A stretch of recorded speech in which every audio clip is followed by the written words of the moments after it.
নবী অভিমানে ডাক দেখো জিবরাইল রে, তুই নিয়ে এতক্ষণে সময় হয়েছে আমার কাছে আইলি, আমারে দুশ্মন রে এইভাবে মারছে, তুই কইছিলি এতক্ষণে তুই কেন আসলি?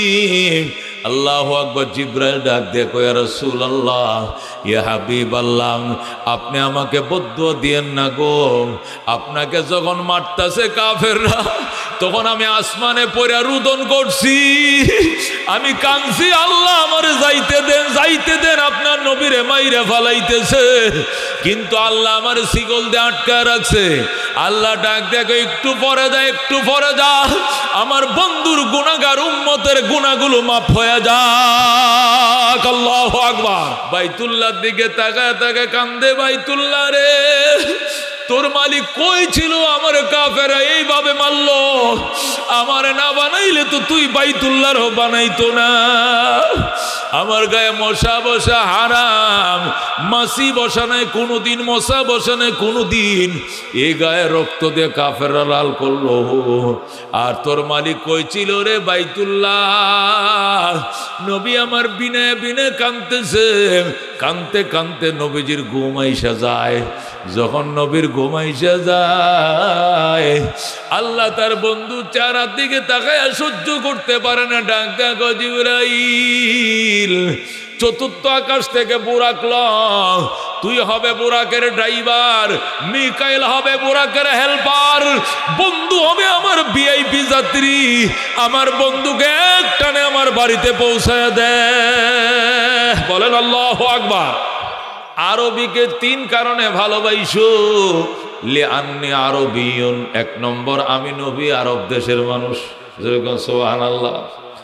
আরবিকে তিন কারণে ভালোবাসো। এক নম্বর আমি নবী আরব দেশের মানুষ।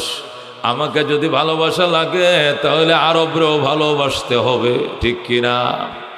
আহিব্বুল আরব আলী সালাস, তিন কারণে আরবকে ভালোবাসবে, আরবি ভাষাকে ভালোবাসবে। লিআন্নি আরবিয়ুন, এক নম্বর আমি হলাম আরব দেশের মানুষ। ওয়াল কুরআন আরবিয়ুন, কুরআন আরবি ভাষায়।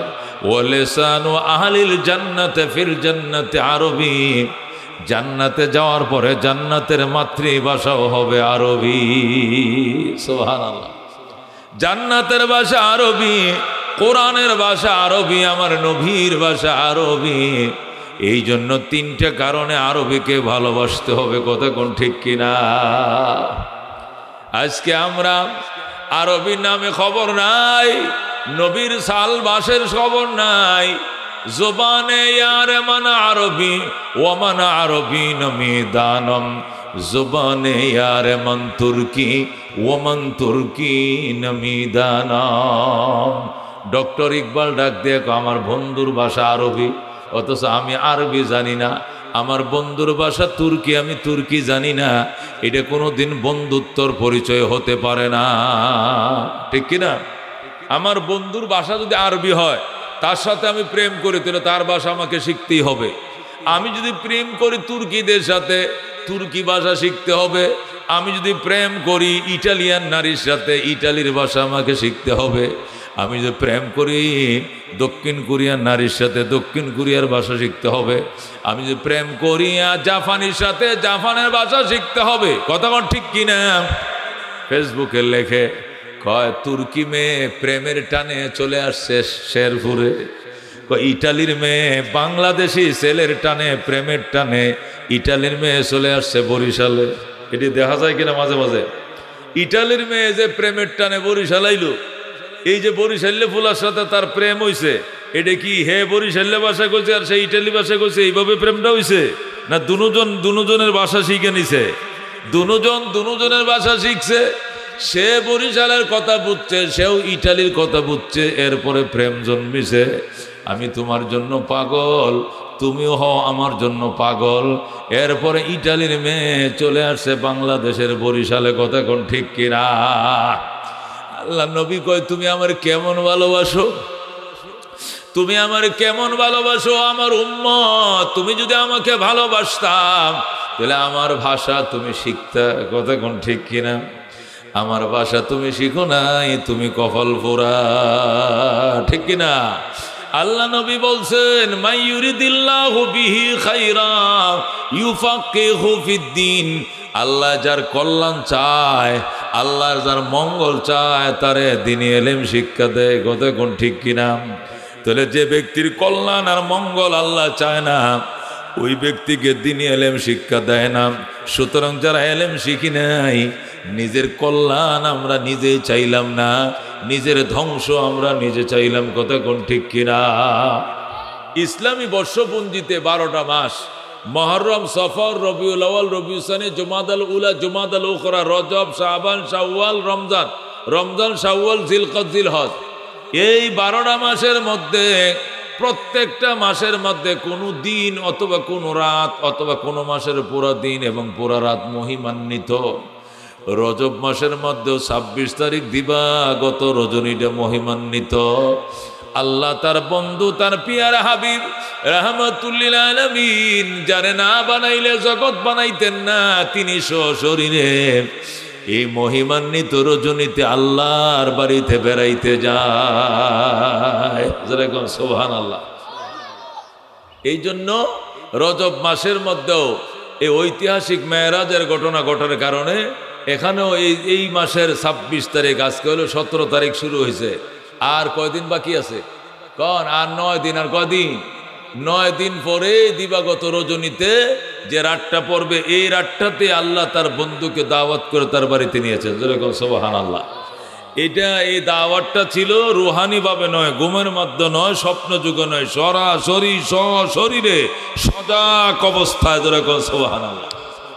অনেকেই বলে নবীজির মেরাজ হয়েছে ঘুমে, নবীর মেরাজ হয়েছে আধ্যাত্মিকভাবে, রুহানিভাবে। মিথ্যা কথা। নবী সশরীরে সজাগ অবস্থায় আল্লাহর দাওয়াতে বুরাকে করে তিনি আল্লাহর বাড়িতে গিয়েছেন। যেরকম সুবহানাল্লাহ। মেরাজের আলোচনা বুঝতে হলে 3টা প্রশ্নের উত্তর জানতে হবে। কয়টা প্রশ্নের উত্তর? 3টা প্রশ্নের উত্তর জানলে মেরাজের জ্ঞান আপনার আমার কম বেশি মোটামুটি হয়ে যাবে। 1 নম্বর মেরাজ কেন, 2 নম্বরে মেরাজ কিভাবে, 3 নম্বরে মেরাজ থেকে কি পেলাম। মেরাজ কেন, মেরাজ কিভাবে, মেরাজ থেকে কি পাইলাম, এই 3টা পয়েন্টের উপর আলোচনা করতে হবে। তাহলে মেরাজের জ্ঞান পরিপূর্ণতার সাথে আমাদের অর্জন হবে। যদি আধা ঘন্টা বয়ান শোনেন, তারপরে মনে করেন কিছু নিয়ে বাড়িতে যাইতে পারবেন। আর আমার আলোচনা যেহেতু গোছালো আলোচনা, এই জন্য খেয়াল করে শুনলে একবারে গিলে লাইবেন, মুখস্থ। কলা যেরকম সুল্লে দিলে গিলে যায়, আমি এভাবে সুল্লে দেব, খালি গিলবাইন। পারতেন না? এটা পারবেন ইনশাআল্লাহ। তাহলে আসেন, মেরাজের আলোচনা বুঝতে হলে কয়টা প্রশ্নের উত্তর জানান লাগবো? 3টা প্রশ্নের উত্তর জানতে হবে। 1 নম্বর মেরাজ কেন, 2 নম্বরে মেরাজ কিভাবে, 3 নম্বর মেরাজ থেকে কি পেলাম, মেরাজ থেকে কি পাইছি আমরা। এই 3টা প্রশ্নের উত্তর জানলে মেরাজের জ্ঞান হয়ে যাবে। 1 নম্বরে মেরাজ কেন, 3 কারণে মেরাজ। বলেন কয় কারণে মেরাজ? মেরাজ কেন, এই প্রশ্নের উত্তর 3টা। 3 কারণে মেরাজ। কোন কয় কারণে মেরাজ?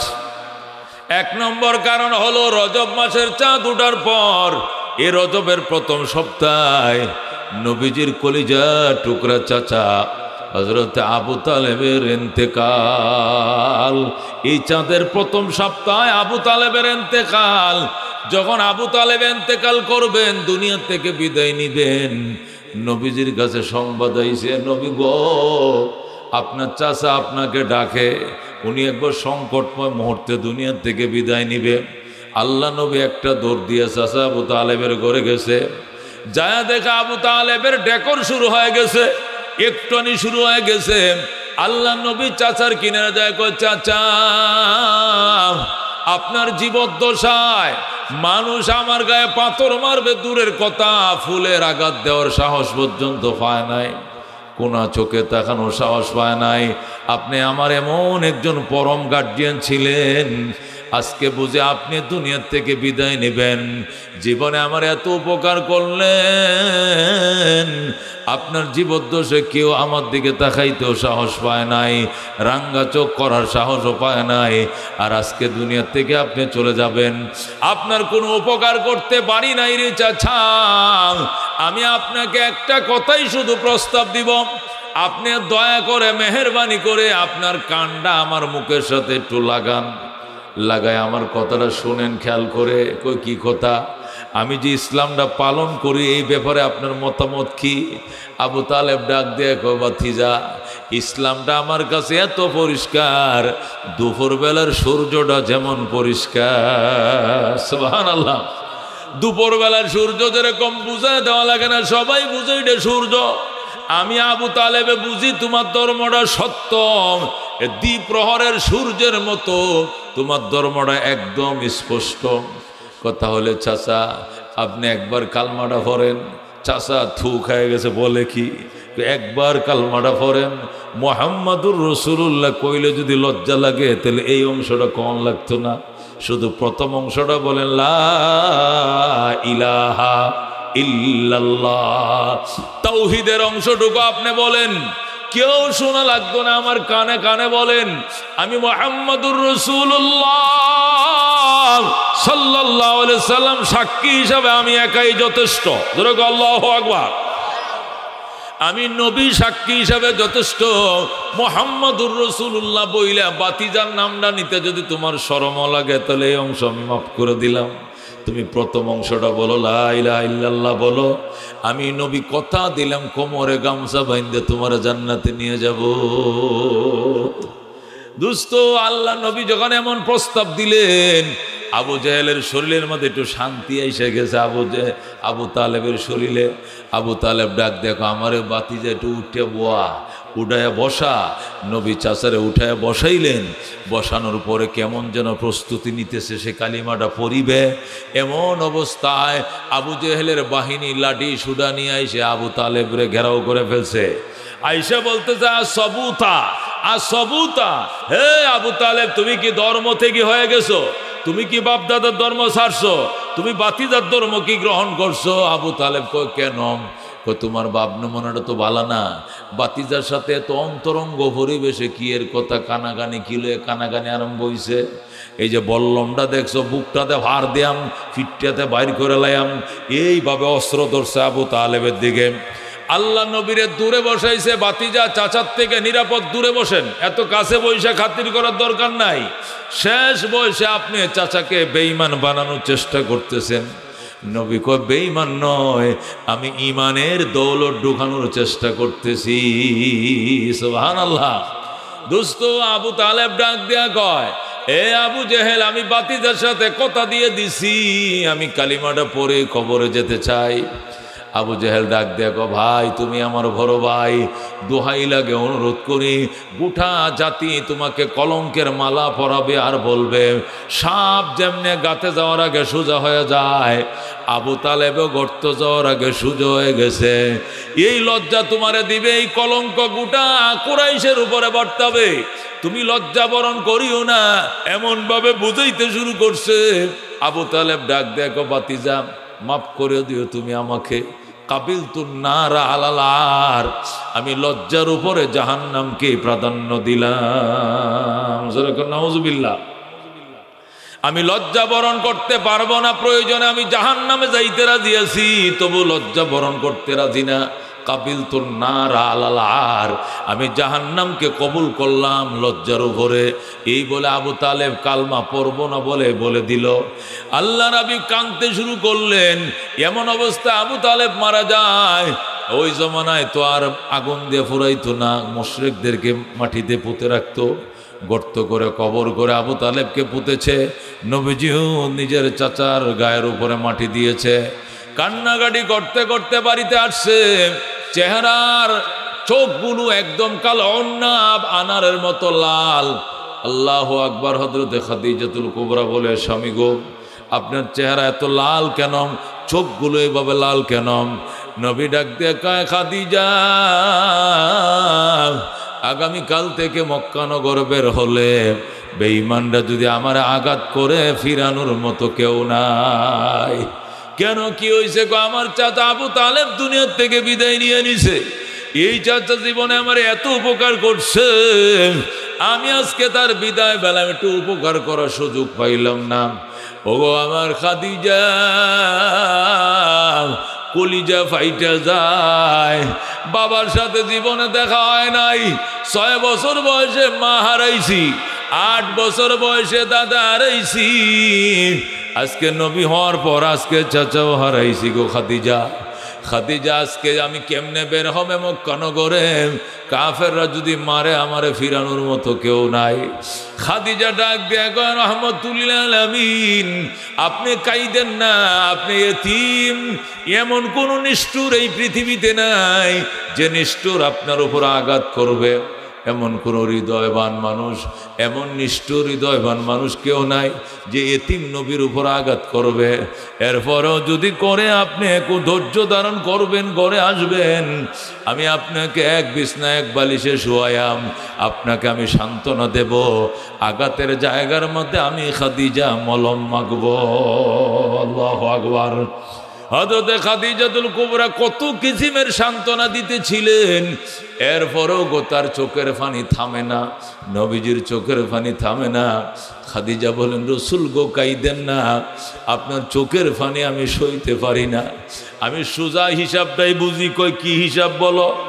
বলবো নি, মনে কষ্ট নিবেন না। কয় না, সোজা হিসাব হলো আল্লাহ আপনার অভিভাবক সাজতে চায়, আল্লাহ আপনার গার্জিয়ান হতে চায়। এই জন্য দুনিয়াতে আপনার দ্বিতীয় কোনো গার্জিয়ান আল্লাহ রাখবে না। আল্লাহু আকবার। আল্লাহ নিজে আপনার গার্জিয়ান হইতে চায়, এই জন্য আপনার দ্বিতীয় কোনো গার্জিয়ান রাখবে না। এই জন্য মানুষের বাপ মারা গেলে মা বাচ্চা থাকে, মা মারা গেলে বাপ বাচ্চা থাকে। আপনার বাবাও মারা গেছে, মাও মারা গেছে। বাবা মা দুইজন মারা গেলে দাদাও তো থাকে, আপনার দাদাকেও আল্লাহ নিয়ে গেছে। দাদা মারা গেলে চাচাও তো থাকে, আল্লাহ আপনার চাচাও নিয়ে গেছে। ওই দিন দেরি নয়, আমি খাদিজাকেও নিয়ে যাবে আমার আল্লাহ। আল্লাহু আকবার। যেই মাত্র বলছে ওই দিন দেরি নয়, যেদিন আমি খাদিজাকেও নিয়ে যাবে, এটা বলার সাথে সাথে নবী কো তুমি এটা আবার কি বললা? আমার দিলে টানতাছে, আমার মনে কইতেছে সপ্তাহটা পারি দেয় কিনা জানা নাই, আমি খাদিজাও দুনিয়ার থেকে চলে যাব। আল্লাহু আকবার। এ দোস্ত, রাহমাতুল লিল আলামিন সাল্লাল্লাহু আলাইহি সাল্লাম নিজের চাচার মৃতের শোক এখনো কাইটা উঠতে পারে নাই। 1 সপ্তাহ পার হয় নাই। রজবের প্রথম সপ্তাহ চাচা হারাইছেন, দ্বিতীয় সপ্তাহ খাদিজাতুল কুবরারও হারাইলেন। হযরতে খাদিজা দুনিয়া থেকে চলে গেছে। আল্লাহ নবী সাল্লাল্লাহু আলাইহি সাল্লাম নিজের চাচা হারাইয়া বাহিরের অভিভাবক হারাইছেন, খাদিজাকে হারাইয়া ঘরের অভিভাবক হারাইছেন।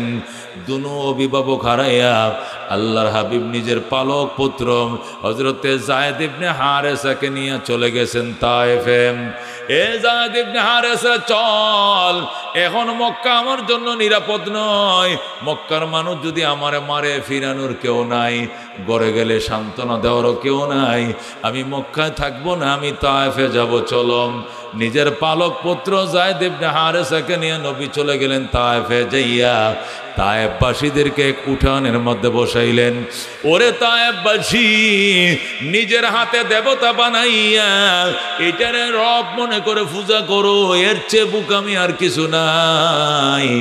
এই দেবতা তোমাদের লাভ এবং লস কোনো কিছু করার ক্ষমতা রাখে না। এ তায়েফবাসী, তোমরা এক আল্লাহর ইবাদত করো, আর আমি রাহমাতুল লিল আলামিনকে নবী হিসাবে মানো, আমার অনুসরণ করো, আমার মহব্বত করো। আমি নবী কথা দিলাম তোমাদেরকে কোমরে গামছা বাইন্ধে জান্নাতে নিয়ে যাব। আল্লাহর হাবিব তায়েফবাসীদেরকে বুঝাইলেন। তায়েফের অধিকাংশ মানুষ এই নবীর প্রস্তাব মানছে। মাইনা তারা নবীকে বলছে, ঠিক আছে মুহাম্মদ, আপনি যান, আমরা মক্কা নগরে আসতেছি। হজের আগামী হজের মৌসুমে আইসা মক্কায় বৈশা বাইতুল্লাহর সামনে বৈশা আমরা কালমা পড়ে মুসলমান হয়ে যাব। আর যারা মুসলমান হবে না তাদের উপরে কোনো জোর নাই। মানুষের মনে কি আছে তো জানা যায় না। আপনাকে মারধর করতে পারবে, অপমান অপদস্থ করতে পারে। এই জন্য আপনার নিরাপদ, আপনি দেশে চলে যান। এই বলে মুরব্বীরা নবীকে পাঠাইয়া দিলেন। যায়েদ ইবনে হারেসাকে নিয়ে নবী রওনা করলেন, মক্কায় চলে যাবেন। কিছু দূর যাইতে না যাইতেই একদল গিল্টি বুড়া, সমাজের মধ্যে ফ্যাস লাগায় এরকম কিছু বুড়া মানুষ আছে না নাই? সমাজের 2-3টা গিল্টি বুড়া ডাক দেয়া কয়, হায় হায়, দুনিয়াতে বাচ্চা লাভ নাই। মোহাম্মদ এত দূর থেকে আমগো বাড়িতে আইসা, আমগো উড়ানে বইসা, আমগো বাপ দাদার দেব দেবতার বদনামটা করে থয়ে গেছে। মূর্তিদের বদনাম করে দেশে। মোহাম্মদ রে অক্ষতভাবে মক্কায় ফেরত যাইতে দেওয়া হবে না।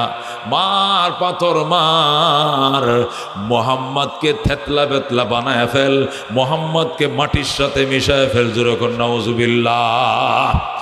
এ বন্ধু, এই গিলটি মার্কা বুড়িয়ারা যখন এলাকার বকাটা যুবকদেরকে লাগায় দিল, যুবকরা দর দর করে পিছন দিয়ে দাউনি করলো।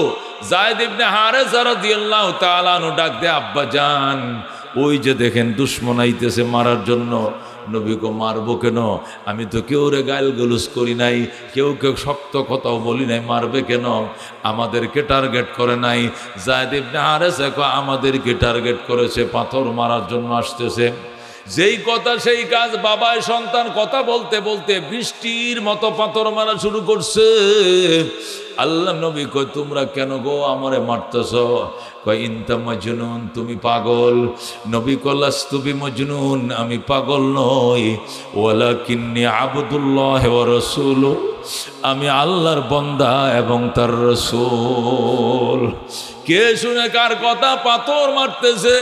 নবীজি পাথর আগা সইতে না পেরে পড়ে যায়, পইরে আবার দৌড় দেয়, দৌড় দিয়ে আবার পাথর আগাতে পড়ে যায়, আবার দৌড়ায়। এইভাবে যাইতে যাইতে যাইতে এক আঙ্গুর বাগানে আশ্রয় নিয়েছে, এক খেজুর বাগানে আশ্রয় নিয়ে কয়, ভাই, আমার এই ছোট ছেলেরা, আমার ছেলে নাই, আমার দুইটা ছেলে হওয়ার পরে মারা গেছে।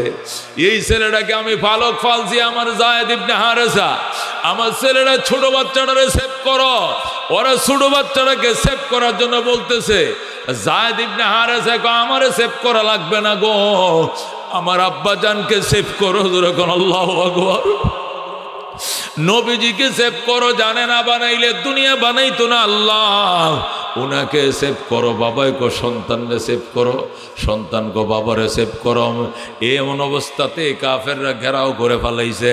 আল্লাহর পয়গম্বরকে মাটিতে ফালাইয়া উপর করে এমন জোরে পাথর মারা শুরু করছে।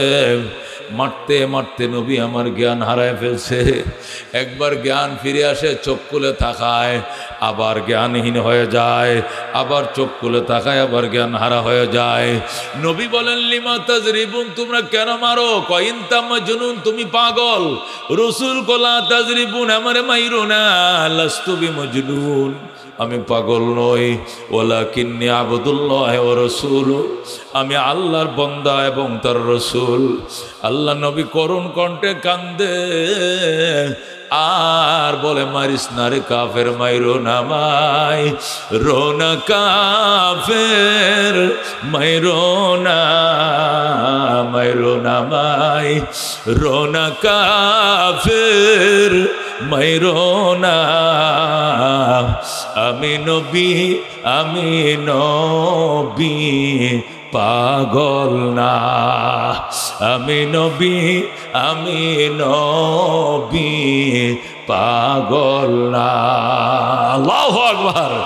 আল্লাহ নবী হাওমা করে কাঁদতেছে, আমার মারিস না রে, আমি আল্লাহ নবী, আমি পাগল নই, তোর আমার পাগল কয়ে মারিস না। কে শুনে কার কথা? মারতে মারতে মারতে নবী আমার যখন দাঁতি লেগে গেছে, জ্ঞান শূন্য হয়ে গেছে, সেন্সলেস হয়ে গেছে, তখন ওই তায়েফের যুবকরা মনে করছে নবী মারা গেছে। নবী মারা গেছে মনে করে তখন তারা ফালায় তুয়ে চলে গেছে। এখানে বাগানের যে মালি ছিল, রাখাল ছিল বাগানের, আদ্দাস, ওই আদ্দাস আল্লাহ নবীর কিনারে আইসা ঠোঁটগুলোর মধ্যে টিপতেছে, চোখগুলোর মধ্যে টিপতেছে। হঠাৎ করে দেখে নবী চোখ খুলে তাকাইছে। যেই মাত্র চোখ খুলে তাকাইছে, নবী আমার জিহ্বাটা বের করে দিছে। আদ্দাস দৌড় দেয়া যায় আঙ্গুর বাগান থেকে, আঙ্গুর ছিঁড়াই না, নবীজির মুখের মধ্যে আঙ্গুরের রসগুলো চিপ দিয়া দেয়। আল্লাহু আকবার। হযরত আদ্দাস ওই বাগানের তিনি মালি ছিলেন। উনি তার বাগান থেকে একটা আঙ্গুরের ঝোঁকা ছিঁড়ে আইনা যখন এইভাবে কসলান দিয়ে চিপ দিয়া জিহ্বার মধ্যে কয়েক ফোঁটা আঙ্গুরের রস দিছে। আল্লাহ নবী চোখ খুলে তাকাইছে, তাকায় আমি মরি নাই রে, আল্লাহ আমারে বাঁচায় রাখছে। আল্লাহু আকবার। হযরত আদ্দাস নবীকে কুলের মধ্যে নিলেন, বাম হাতটার উপরে নবীজির মাথাটা রাইখা হযরত আদ্দাস নবীকে আঙ্গুরের রসগুলো খাওয়াইতেছিলেন। ইতিমধ্যে জিবরাইল হাজির হয়ে যায়। জিবরাইল আইসা বলে, ইয়া রাসূলুল্লাহ, ইয়া হাবিবাল্লাহ, আপনার কি খবর? নবী অভিমানে ডাক দেখো, জিবরাইল রে, তুই নিয়ে এতক্ষণের সময় হয়েছে আমার কাছে আইলি, আমারে দুশ্মন রে এইভাবে মারছে, তুই কই ছিলি? এতক্ষণে তুই কেন আসলি? আল্লাহু আকবার। জিবরাইল ডাক দেখো, ইয়া রাসূলুল্লাহ, ইয়া হাবিবাল্লাহ, আপনি আমাকে বদদুয়া দিয়েন না গো। আপনাকে যখন মারতাছে কাফেররা, তখন আমি আসমানে পড়ে রুদন করছি, আমি কাঁদছি, আল্লাহ আমারে যাইতে দেন, যাইতে দেন, আপনার নবীরে মাইরে ফালাইতেছে। কিন্তু আল্লাহ আমার শিকল দিয়ে আটকা রাখছে। আল্লাহ ডাক দেখো, একটু পরে যা, একটু পরে যা, আমার বন্ধুর গুনাহগার উম্মতের গুনাহগুলো মাফ হয়ে যাক। আল্লাহু আকবার। আপনারে মায়ের খাওয়াইয়া আপনার উম্মতের গুনাহ মাফ করায়, আমি কি করব? আমারে তো আইতে দেয় না, আমার মাত্র ছাড়ছে, এই জন্য আমি আইছি। নবী, তুমি কি নিয়ে আইছ? জিবরাইল কো, হুজুর আমি একা আসি নাই, আমি 40,000 ফেরেশতার সাথে নিয়ে আইছি। 20,000 ফেরেশতা ওই পাশে, 20,000 ওই পাশে। আপনার অনুমতির অপেক্ষায় রইলাম। আপনি পারমিশন দেন, 2টা পাহাড় দিয়ে এত জোরে ছাপ দিব, কাফেরদেরকে পাউডার বানায় ফেলাইব। জোরে কর আল্লাহু আকবার। আল্লাহ নবী ডাক দেখো, আল্লাহুম্মা ইহদি কওমি ফাইন্নাহুম লা ইয়ালামুন। আল্লাহ গো, তুমি আমার কওমরে হেদায়েত করো। আল্লাহ, এরা আমি নবীকে চিনে নাই। যেরকম আল্লাহু আকবার।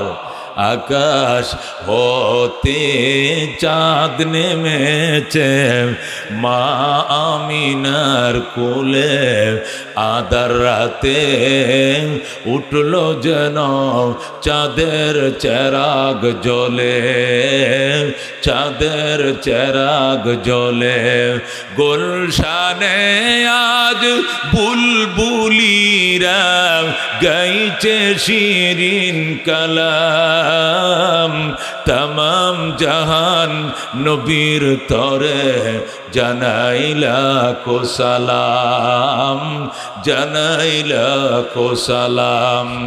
আকাশ হতে চাঁদ নেমেছে মা আমিনার কোলে, আদার রাতে উঠল যেন চাঁদের চেরাগ জ্বলে, চাঁদের চেরাগ জ্বলে। জোরে কোন মারহাবা। এ দোস্ত, আল্লাহ নবী সাল্লাল্লাহু আলাইহি সাল্লাম ক্ষমা করে দিলেন। এরপরে জিবরাইল নবীকে উঠায় বসায়, নবী আবার শুয়ে যায়। জিবরাইল উঠায় বসায়, নবী আবার শুয়ে যায়। জিবরাইল, হুজুর আপনি বসেন না কেন? নবী ডাক দেয়, জিবরাইল আমার এইভাবে মারছে রে, আমি বইসা থাকতে পারি না, আমি শুয়ে যাই। জিবরাইল, তুই আমার মক্কা নগরে পৌঁছায় দে। জিবরাইল আল্লাহর হাবিবকে উড়াল দিয়ে মক্কায় পৌঁছায় দেয়। আল্লাহু আকবার। হযরতে জিবরাইল সালাম নবীকে মক্কায় পৌঁছায় দিছে। হাতিমে কাবার সামনে রক্ত মাখা জামা, জুতাগুলো পরা ছিল রক্তে, জুতাগুলো ভরে গেছে। জুতাগুলো পায়ের সাথে কষের মতো গামের মতো লাইগা গেছে। জুতাগুলো পাও থেকে ছুটাইতেও পারেন। আল্লাহু আকবার। নবীজির গায়ের জামাগুলো রক্তে লাল। যেই মাত্র আল্লাহর হাবিব রে এই দৃশ্য দেখছে, সাথে সাথে মক্কার মেয়ে ছেলে সবাই উন্মুক্ত তরবারি নিয়ে বের হয়ে গেছে। তোরা কে কোথায় আইছো? জলদি বাইরে আয়। কে কোথায় রে? জলদি আয়। মুহাম্মদের ধর্ম আলাদা হইতে পারে, আমাদের ধর্ম আলাদা হইতে পারে, কিন্তু মুহাম্মদ কুরাইশের সন্তান। এত বড় সাহস কার রে? মুহাম্মদের গায়ে হাত তুলছে, বিচার না করে ঘরে ফিরব না। আল্লাহু আকবার। ও বন্ধু মুসলমান, শোনো, কাফেররা পর্যন্ত তরবারি নিয়ে বের হইছে, পুরুষরা তো বের হইছে, হযরত উম্মে হানি নবীজির স্বাস্থ্য বোন, আলীর আপন ছোট বোন। হযরত উম্মে হানি পর্যন্ত তরবারি ঘুরাইতেছে আর বলতেছে, আমার তরবারির থেকে কেউ বাঁচতে পারবা না। একবার শুধু বলো, আমার বাইরে কে মারছে, আমার ভাইয়ের গায়ে কে হাত তুলছে, আমার ভাইকে রক্তাক্ত করছস কে, একবার ঠিকানাটা কও। কেউ লাগতো না, আমি উম্মে হানি এদেরকে দ্বিখণ্ডিত করে ফেলবো। ধরে আল্লাহু আকবার।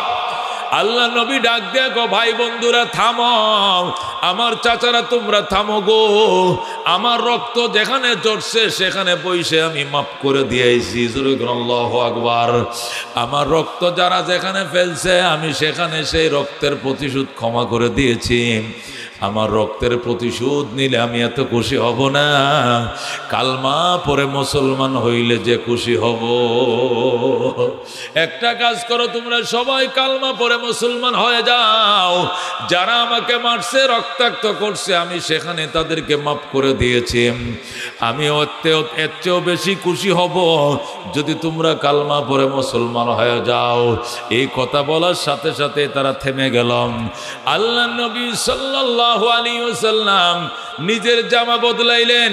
হযরতে উম্মে হানি নবীকে কাপড় চোপড় দিলেন, নবীজি নতুন কাপড় চোপড় পরলেন, রক্ত মাখা জামা কাপড়গুলো ধুইয়া দিলেন। এরপরে নবীকে খাবার দেওয়া হলো, তিনি খাবার খান নাই। বিছনা দেওয়া হলো উম্মে হানির ঘরে, নবীজির চাস্তো বোনের ঘরে বিছানা বিছায়া দেওয়া হলো। আল্লাহ নবী অনেক কান চেষ্টা করলেন, ঘুম আসে না। ওই ঘটনা শুধু চোখে পড়ে, প্রহরের ঘটনা। নবী সেখান থেকে চাদরটা নিয়ে হাতিমে কাবার সামনে চলে আসলেন। মক্কায় কাবা শরীফের সামনে যে হাতিম আছে, হাতিমে আইসে চাদরটা গাও দিয়ে শুইয়া বাইতুল্লাহর দিকে তাকায় তাকায় কান্দে, বাইতুল্লাহ রে, তোর মালিক কই ছিল? আমার কাফেরা এইভাবে মারলো, আমার না বানাইলে তো তুই বাইতুল্লাহর বানাইতো না। আমার গায়ে মশা বসা হারাম, মাছি বসা নাই কোনোদিন, মশা বসা নাই কোনোদিন। এ গায়ে রক্ত দিয়ে কাফেররা লাল করলো, আর তোর মালিক কই ছিল রে? বাইতুল্লাহ। নবী আমার বিনে বিনে কাঁদতেছে, কানতে কানতে নবীজির ঘুম আইসা যায়। যখন নবীর ঘুম আইসা যায়, আল্লাহ তার বন্ধু চেহারার দিকে তাকায় সহ্য করতে পারে না, ডাক দেয়া গো জিবরাইল, চতুর্থ আকাশ থেকে বুরাক ল, তুই হবে বুরাকের ড্রাইভার, মিকাইল হবে বুরাকের হেল্পার, বন্ধু হবে আমার ভিআইপি যাত্রী। আমার বন্ধুকে একটানে আমার বাড়িতে পৌঁছায় দে। বলেন আল্লাহু আকবার। বন্ধু বলতেছিলাম মেরাজ কেন? এক নম্বরে মেরাজ কেন? 3 কারণে মেরাজ। 1 নম্বর কারণ হলো রজব মাসের প্রথম সপ্তাহ, আল্লাহু আকবার, নবীজির কলিজার টুকরা চাচা আবু তালেবের ইন্তেকাল। 2য় সপ্তাহে খাদিজাতুল কুবরার ইন্তেকাল। 3য় বা 4র্থ সপ্তাহে তায়েফবাসীদের দুর্ব্যবহার। 3টা দুঃখ বুকে চাপা দিয়েছিল। আর এই চাপা খুব নিয়ে নবী যখন হাতিমে কাবায় শোয়া ছিলেন, আল্লাহ তার বন্ধুর চোখের পানি সহ্য করতে পারে না, এই জন্য আকাশ থেকে বুরাক দিয়ে জিব্রাইলকে পাঠাইছেন, লোকে মিকাইলকে হেল্পার হিসেবে দিয়েছেন। এই বুরাক নামক প্রাণী, এই প্রাণী এর আগে জমিনে আসে নাই, তার বন্ধুকে নেওয়ার জন্য প্রথম বুরাক জমিনে পাও রাখছে। আল্লাহু আকবার। সাদা বর্ণের প্রাণী, ঘোড়াচ্ছে ছোট, গাদাচ্ছে বড়, উড়াল দিয়া চলে, এক ধাপে সে এত দূরে যায়, চোখের জ্যোতি তার যত দূরে যায়। তাহলে 3 কারণে মেরাজ। 1 নম্বর কারণ চাচা হারানোর বেদনা, 2 নম্বরে বেগম খাদিজাতুল কুবরা হারানোর যাতনা, 3 নম্বরে তায়েফবাসীদের দুর্ব্যবহার, প্রহার করছে। 3টা দুঃখ একসাথে চাপ দিয়েছে। এই জন্য আল্লাহ তার বন্ধুকে দাওয়াত করে তার বাড়িতে নিয়েছেন, যেরকম সুবহানাল্লাহ। তাহলে মেরাজ কেন? এটার উত্তর পাইলাম। 2 নম্বরে মেরাজ কিভাবে? এই যে শুরু হইল, মেরাজ কিভাবে? আল্লাহ নবী সাল্লাল্লাহু আলাইহি সাল্লাম শুয়েছিলেন, জিবরাইল মিকাইল আসলেন, বুরাক বাঁধলেন ফিলারের মধ্যে। যে ফিলারটার মধ্যে বুরাকটা বাঁধছে, ওই ফিলারটা আমি এখনো চিনি। ওইটার মধ্যে শিকলের, এটা চেইনের দাগ আছে ফিলারটার মধ্যে। হাতিমে কাবার বাম পাশে ওই ফিলারটার মধ্যে চেইনের দাগ আছে, বড় ফিলার। এটা তো টাইস লাগানো, পাথর লাগানো। এটার মধ্যে চেইনের একটা কি কপ্পারে দাগ দেওয়া আছে। যাতে বোঝা যায় যে এই ফিলারটার মধ্যে জিব্রাইল বোরাকটা বাঁধছিল, নবীকে নিতে আইছিল, যেরকম সুবহানাল্লাহ। আমি সেই ফিলার চিনি, আমি সেখানে মক্কায় গেলেই আমি ফিলারটা দেখি। আল্লাহ বারবার যাওয়ার সুযোগ দেখ, যেরকম আমিন। দোস্ত, আল্লাহ হাবিব সাল্লাল্লাহু আলাইহি সাল্লামকে নেওয়ার জন্য জিব্রাইল বোরাক নিয়ে আসলেন। বোরাকটা ফিলারের মধ্যে বাঁধলেন, বাইদের নবীর কাছে আসলেন, লগে করে স্বর্ণের গামলা আনলেন, বড় বল আনলেন, সোনার গামলা আনলেন, আইনা গামলাটা জমজমের পানিতে বললেন, বইরা নবীর কিনারে গামলাটা রাখলেন, রাইকা এবার নবীকে ডাক দিবেন। কে ডাক দিবে? জিব্রাইল বলে মিকাইল যে তুমি ডাক দাও। মিকাইল বলে আপনি ডাক দেন, আমার সাহস না নবীকে ঘুম ভাঙানোর জন্য। আপনার তো বারবার নবীজির কাছে আসে, অভ্যাস আছে, বারবার ওহী নিয়ে আসেন, আপনি জাগান। জিব্রাইল গো দুস্ত, অন্য দিনের চেহারা আর আজকে চেহারার মধ্যে রাত দিন ব্যবধান। আজকে আমি জিব্রাইলও সাহস পাই না, নবীকে কেমনে জাগাবো? কেমনে জাগাবে? জিব্রাইল মিকাইল লেখো আপনি জাগান, জিব্রাইল মিকাইল কয় আপনি জাগান। অতঃপর জিব্রাইল আলাইহিস সালাম সালাম দিলেন আস্তে করে কানের গোড়ায়, নবীজির ঘুম ভেঙ্গে যায়। মতান্তরে কেউ কেউ বলছেন সালাম দেওয়ারও সাহস পায় নাই। জিব্রাইল নিজের নরম গাল খানা নিয়া নবীজির পায়ের পাতার মধ্যে লাগাইয়া দিলেন। কেউ বলতেছে জিব্বা দিয়া চাঁটা দিলেন নিজের পায়ের তলায়। বলুন আল্লাহু আকবার। আল্লাহর হাবিবের ঘুম ভেঙ্গে যায়। জিব্রাইল বলেন ইয়া রাসূলুল্লাহ, ইয়া হাবিবাল্লাহ, আল্লাহ আপনাকে 3টা যাতনা দিয়েছে, 3টা যাতনার খুব নিয়ে আপনি ঘুমিয়েছেন। আল্লাহ আমারে পাঠাইছেন, বুরাক নিয়ে আইছি, ওই যে বুরাক দেখা যায়, আপনাকে নেওয়ার জন্য এসেছি। অল্প সময়ের ভিতরে আপনাকে আমি আল্লাহর বাড়িতে পৌঁছে দিব, চলেন। রসুল গো আপনাকে গোসল করতে হবে। জমজমের পানি গামলায় উঠাইছে, স্বর্ণের গামলা, ওই পানি দিয়া নবীজিকে প্রথম সিনা মুবারক অপারেশন করলেন। এরপরে সিনার যে কলিজা গুদ্দা ভিতরে যা আছে সবগুলো জমজম দিয়ে ধুইলেন, ধুয়ে আবার ভিতরে ঢুকাইলেন, শিলি শুকায় গেল, গোসল করাইলেন। এরপরে বোরাকে চড়ে বসলেন। জিব্রাইল বোরাকের ড্রাইভার, মিকাইল পিছনে হেল্পার, মাঝখানে রহমতুল্লিল আলামিন সিআইপি যাত্রী। সুবহানাল্লাহ। আল্লাহ নবী সাল্লাল্লাহু আলাইহি সাল্লাম বোরাকে চড়ে বসছেন, একটানে বোরাক বাইতুল মুকদ্দাস। জোরে আল্লাহু আকবার। অতি সংক্ষেপে বলতে হবে, সময় কম। আল্লাহ নবীর বোরাক বাইতুল মুকদ্দাসের গেইটে গেছে। সেখানে জিব্রাইল বোরাকটাকে বাঁধছে, কোঁড়া ছিল, কোঁড়ার ভিতরে ছিদ্র দিয়ে সুতাটা ঢুকাইয়া এরপরে সুন্দর করে বাই দেয়া। আল্লাহ নবী বাঁশি ফোঁ দিছেন, রাস্তা দেন, রাস্তা দেন। নবীকে বাইতুল মুকদ্দাসের ভিতরে নিয়ে গেলেন। আল্লাহর হাবিব বলেন বাইতুল মুকদ্দাসে ঢুইকে দেখি আদম থেকে ঈসা নবী পর্যন্ত সমস্ত নবী রসুলগণ কাতারবন্দি হয়ে বসা। সমস্ত নবীরা সেখানে কাতারবন্দি হয়ে বসা। তিল দাঁড়ানোর জায়গা ফাঁকা নাই, শুধু ইমাম সাহেবের জায়নামাজটা খালি। আমারে সেখানে দাঁড় করা দিল। জিব্রাইল বলে আমাকে বলতেছে আপনি ইমামতি করেন। রসুল বলে ফা আম্মানি জিবরিল, জিব্রাইল আমাকে ইমাম বানাইলেন। ফাসাল্লাইতু বিহিম রাকাতাইন, সমস্ত নবী রসুলগণকে মুক্তাদি বানাইয়া আমি 2 রাকাত নামাজের ইমামতি করলাম। যেরকম আল্লাহু আকবার। দোস্ত, ইমামতি এটা অত্যন্ত দামি একটা ডিউটি। অনেকে উপহাস করে, কয় হুজুর আর কাম কি, হুজুরদের লেখাপড়া মনে করেন ইমামতি, মোল্লার দত্ত মসজিদ লাগাতে আর কি করবো, ইমামতি আর মাদ্রাসা আর একটু ওয়াজ টোয়াজ, না একটু হজ, না হলে একটু দাওয়াত তাবলিগ, এই তো আর কি। হুজুরার তো কাম তো এর দূরেই। ইমামতি মোল্লাদ্দর মসজিদ, ইমামতির চাকরিটা প্রেসিডেন্টের চাকরির চেয়েও দামি। যেরকম আল্লাহু আকবার। ইমামতির পোস্টটা প্রধানমন্ত্রীর পোস্টের থেকেও দামি। ইমামতির পোস্টটা এটা জিব্রাইলের পোস্টের থেকেও দামি। যেরকম আল্লাহু আকবার। আল্লাহ নবীকে আল্লাহ 99টা গুণ দিছেন, 98টা গুণ মক্কার মাঝে থাকতে দিছেন, আর 99 নম্বর গুণটা মেরাজের রাত্রে বাইতুল মুকদ্দাসে নিয়ে দিছেন। তিনি ইমামুল আম্বিয়া। উনি কি? ইমামুল আম্বিয়া, সমস্ত নবীদের ইমাম। এই লকবটা, এই উপাধিটা আগেও ছিল, কিন্তু এটা বাস্তবায়ন ঘটাইছেন মেরাজের রাত্রে। জোরে বলুন সুবহানাল্লাহ। আল্লাহ নবী সাল্লাল্লাহু আলাইহি সাল্লাম সমস্ত নবী রসুলগণকে নিয়ে ইমামতি করলেন। ইমামতি করার পর বক্তব্য দিলেন। দোয়া চাইলেন এবং দোয়া দিলেন, বললেন আপনারা সবাই দোয়া কইরেন। আমি হাতিমে কাবায় শুয়েছিলাম, সেখান থেকে জিব্রাইল ডাইকে সজাগ করছে, বুড়াকে উঠাইছে, এখানে আনছে। আমি উপরে যাব, আল্লাহর বাড়িতে যাব, আল্লাহর সঙ্গে কথা হবে, আপনাদের পক্ষ থেকে আমি জান্নাত জাহান্নাম ভিজিট করতে যাই। আল্লাহু আকবার। আপনারা দোয়া কইরেন আমি যেন সহি সালামতে ফজরের আগে উম্মতের কাছে পৌঁছে যাই। দোয়া করলেন, দোয়া দিলেন, দোয়া নিলেন। এরপরে বারান্দা গেলেন, জিব্রাইল আবার বুরাকের রশি খুলছে, বুরাক যাবে সিদরাতুল মুনতাহা পর্যন্ত। যেরকম আল্লাহু আকবার। জিব্রাইল বুরাক খুলতেছে, এই দিক দিয়ে সাহাবায়ে কেরাম রহমতুল্লিল আলামিনের সামনে ট্রে ধরছে, ট্রের মধ্যে 3টা গ্লাস। কটা গ্লাস? একটা গ্লাসের মধ্যে পানি, আরেকটার মধ্যে মদ, আরেকটার মধ্যে দুধ। কটা গ্লাস? একটা গ্লাসে পানি, আরেকটা গ্লাসে মদ, আরেকটা গ্লাসে দুধ। 3টা গ্লাসের ট্রে ফেরেশতারা ধরছে। এই ট্রের মধ্যে হাজার হাজার ফেরেশতার হাত। নবীকে নাস্তা খাওয়াবে, নবীকে শরবত খাওয়াবে। আল্লাহু আকবার। দুলাইলে শরবত দেয় কিনা গেইটের ধরে? দেয় না গো। নবীকেও বাইতুল মুকাদ্দাসের গেইটের শরবত দেয়।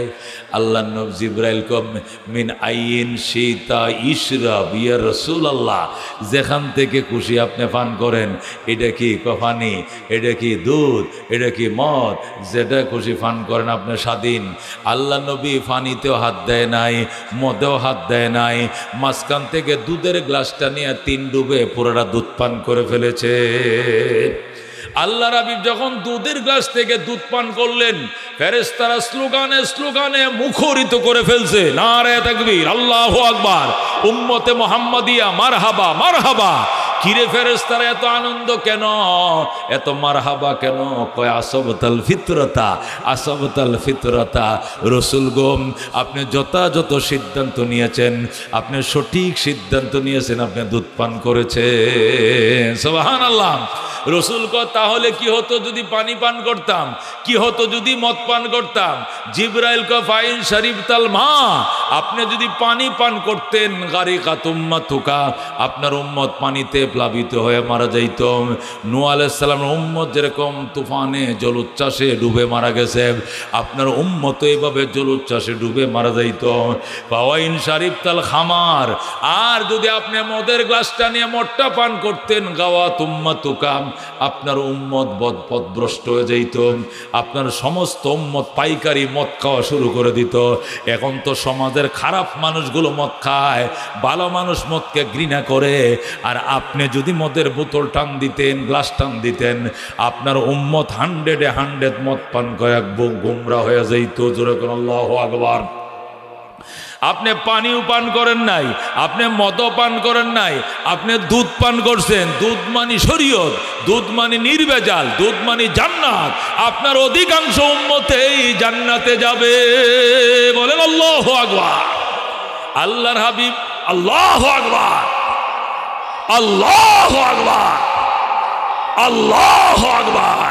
রাহমাতুল্লিল আলামিন সাল্লাল্লাহু আলাইহি ওয়াসাল্লাম বুরাকে উঠলেন। বুরাকে এক টান দিয়ে প্রথম আকাশের গেইট আছে আকাশের মধ্যে, গেইটে দারোয়ানও আছে।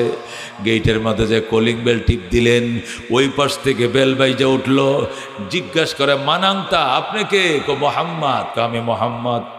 না মানান্তা আপনি কে? কো জিবরিল, আমি জিব্রাইল। ওমাম মা কা আপনার সঙ্গে কে? বুখারী শরীফের হাদিস। ওমাম মা কা আপনার সঙ্গে? কয় জিবরিল। ডাক দিয়া কয় মোহাম্মদ, আমার সঙ্গে মোহাম্মদ। প্রথম বলছে মানান্তা, কয় জিবরিল। ওমাম মা কা? কয় মোহাম্মদ। আপনার লগে কে, সাথে কে? কয় মোহাম্মদ। হাল উরসিলা ইলাই, উনাকে কি ডেকে আনার জন্য আপনাকে পাঠানো হয়েছিল নি?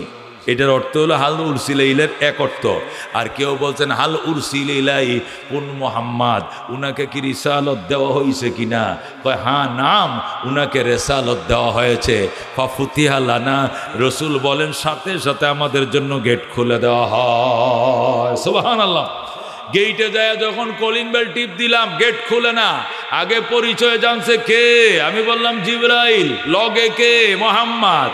উনাকে আনতে আপনারা পাঠানো হয়েছে নি? না আপনি নিজে নিয়ে আইছেন? কয় না পাঠানো হয়েছে। ফাফুতিহা লানা, গেট খুলে দেওয়া হলো। ফাইজা হুয়া আদম আলাইহিস সালাতু ওয়াস সালাম। নবী বলেন গেটটা খোলার পরে দেখি আমার আব্বা জান আদম ফুলের মালা লয়া দাঁড়ায় রইছে। যে আদম একটু আগে নবীজির পিছনে নামাজ পড়ছে বাইতুল মুকাদ্দাসে, ওই আদমকে যায় দেখে প্রথম গেইটে নিজের উপযুক্ত সন্তানকে রিসিভ করার জন্য বাবা দাঁড়ায় রইছেন। নবী বলেন ফারহাবানি, আদম আমাকে মারহাবা বললেন, সংবর্ধনা দিলেন। ও দাআলি বিল খায়ের, এবং আমার জন্য কল্যাণের দোয়া করলেন। যেরকম সুবহানাল্লাহ। আমি গেলাম দ্বিতীয় আকাশে, একাধিক নবীর সাথে দেখা। গেলাম তৃতীয় আকাশে, একই প্রশ্ন, একাধিক নবীর সাথে দেখা। চতুর্থ আকাশে নবীর সাথে দেখা। পঞ্চম আকাশে নবীর সাথে দেখা। ষষ্ঠ আকাশে নবী মুসার সঙ্গে দেখা। সপ্তম আকাশে নবী ইব্রাহিম আলাইহিস সালামের সঙ্গে দেখা। যেরকম সুবহানাল্লাহ। এই 7 আকাশে, এক এক আকাশে একজন বা একাধিক নবীর সাথে দেখা। দেখা হইতে হইতে হইতে 7 আসমান পাড়ি দিলাম। পাড়ি দেওয়ার পরে আরো উপরে গেলাম। সেখানে যায় যে সীমান্ত এলাকা একটা বড়ই গাছ, সোনার পাতার বড়ই। যেরকম আল্লাহু আকবার। এই বড়ই গাছের সিদরাতুল মুনতাহা, মানে সীমান্ত এলাকার বড়ই গাছ। সেখানে আমি নামলাম, সেখানে আমি থামলাম। জিব্রাইল আমাকে নামায় দিল। জিব্রাইল ডাক দেয়া, রাসূল গো, বুরাকের ফাওয়ারও শেষ, আমি জিব্রাইলের ফাওয়ারও শেষ। বল আল্লাহু আকবার। এখান থেকে ওইদিকে আল্লাহর বাড়ি আরশে মহল্লা, সেখান থেকে অন্য বাহন আসতেছে আপনাকে নেওয়ার জন্য। নবী বলেন একটু পরে রফরফ হয়েছে আমাকে নেওয়ার জন্য। রফরফে আমি উঠে বসলাম। লিফটের মধ্যে সিপ দিলে যেরকম নম্বর অনুযায়ী উঠে যায়, এমন কুদরতি একটা বাহন, এটা বসার মতো একটা গদি, বইসা যখন সুইচ টিপ দিছে, এক টানে সুইচ আল্লাহর বাড়িতে পৌঁছায় দেয়। আল্লাহু আকবার। আল্লাহ রাবিব আল্লাহর বাড়িতে গেলেন, আল্লাহ তাকে সামনাসামনি বসতে দিলেন, একবার পরিষ্কার সামনে। সুম্মা দানা, আল্লাহ বলেন সুম্মা দানা, অতবার আমার বন্ধু কাছে আইলো। ফাতাদ, আল্লাহ একদম স্পষ্ট ভাবে। যেরকম আল্লাহু আকবার। এখানে কোনো অন্তরায়, কোনো পর্দা ছিল না, ডাইরেক্ট সামনাসামনি। ফাকানা কাবা কাউসাইনে, আমার বন্ধু আমার এত কাছে আসলো, ধনুক ধরে টান দিলে তীরের 2টা মাথা, ধনুকের 2টা মাথা একটা আরেকটা যত কাছে আসে, আমার বন্ধু আমার এত কাছে এসে যায়। যেরকম আল্লাহু আকবার। দোস্ত আমার কাছে আসলো। ফাওহা ইলা আবদিহি মা আওহা, অতঃপর আল্লাহ তার বন্ধুর সাথে গল্প করলেন। যা গল্প করার সেই গল্পই করলেন, যা আলোচনা করার তাই করলেন। মুহাদ্দিসিনে কেরাম বলেন, মুফাসসিরিনে কেরাম, কি গল্প করলেন আল্লাহ এটা প্রকাশ করেন না, শুধু বলছেন যা মন চাইছে মন ভরা গল্প বন্ধুর সাথে করলাম। উলামায়ে কেরাম লেখেন, হয়তো বা আল্লাহ এই প্রশ্নই করেছিলেন, আমার দোস্ত, 1 সপ্তাহের ব্যবধানে আপনার চাচাকে নিয়ে আসছি, পরের সপ্তাহে আপনার বেগম খাদিজাকে নিয়ে আসছি, পরের সপ্তাহ তায়েব বাসিরে দিয়ে মাইর খাওয়াইছি। 3টা দুঃখ কলিজায় ছাপা নিয়ে যখন হাতিমে কাবায় ঘুমাইতেছিলেন, আমার মায়া লেগে যায়, আমি সহ্য করতে পারি নাই। আমি আপনার ডাইকে আমার বাড়িতে আনছি, সামনাসামনে বসাইছি। এবার আপনি বলেন আপনি কি চান, এর বিনিময় যা চাইবেন, চাইতে দেরি হবে, দিতে দেরি হবে না। আল্লাহু আকবার। নবী ডাক দেয়া বলছিলেন, আল্লাহ আমি জানতে চাই যে যে যে উঁচু জায়গায় আপনি আমাকে আনছেন, এই মর্যাদার জায়গায় অন্য কোনো নবী রাসূল আইছে কিনা? কেউ আসে নাই। মালায়েকা মুকাররবিন পর্যন্ত এখানে আসতে পারে না। এটা স্পেশাল এরিয়া, এটা আমার নিজস্ব এরিয়া, এখানে আপনাকে শুধু এনেছি। নবী হয়তো ওই সময় বলেছিলেন, আল্লাহ আমাকে এত উঁচু জায়গায় এনেছ যেখানে অন্য কোনো নবী রাসূল ফেরেশতাদেরকে আনো না। আমি খুশি হইয়া আমি দুনিয়ার শক্ক, দুনিয়ার দুঃখ বেদনা দুনিয়াতেই আমি মাফ করে দিলাম। আমি আর কোনো বিনিময় এখানে চাই না। আমি শুধু এইটাই চাই, আমার উম্মতের জান্নাতটা আমার একটু ভিজিট করতে দেন, আমার উম্মতের জাহান্নামটা আমাকে একটু দেখতে দেন। দুনিয়ার দুঃখ দুনিয়াতেই আমি মাফ করে দিয়েছি, এর কোনো বিচার আচার সালিশ আরশে মহল্লায় হবে না। আল্লাহু আকবার। আল্লাহ নবী সাল্লাল্লাহু আলাইহি সাল্লাম জান্নাত দেখলেন, জাহান্নাম দেখলেন, ও দুস্থ জাহান্নামে গেলেন আল্লাহ নবী, যায় দেখলেন বিরাট বড় বড় ফ্যাটওয়ালা মানুষ, ফ্যাটের ভিতরে সাপ শুধু কুসুরি মুসুরি খাইতেছে, কলিজার মাঝে সাপগুলো কামড়াইতেছে, বাবা গো মা গো খোদা গো খোদা গো আল্লাহ গো কাঁদতেছে। নবী বললেন, ফেরেশতারা রে, এ আমার উম্মতটা কি অপরাধ করছে, কলিজায় কামড়ায় কেন সাপ?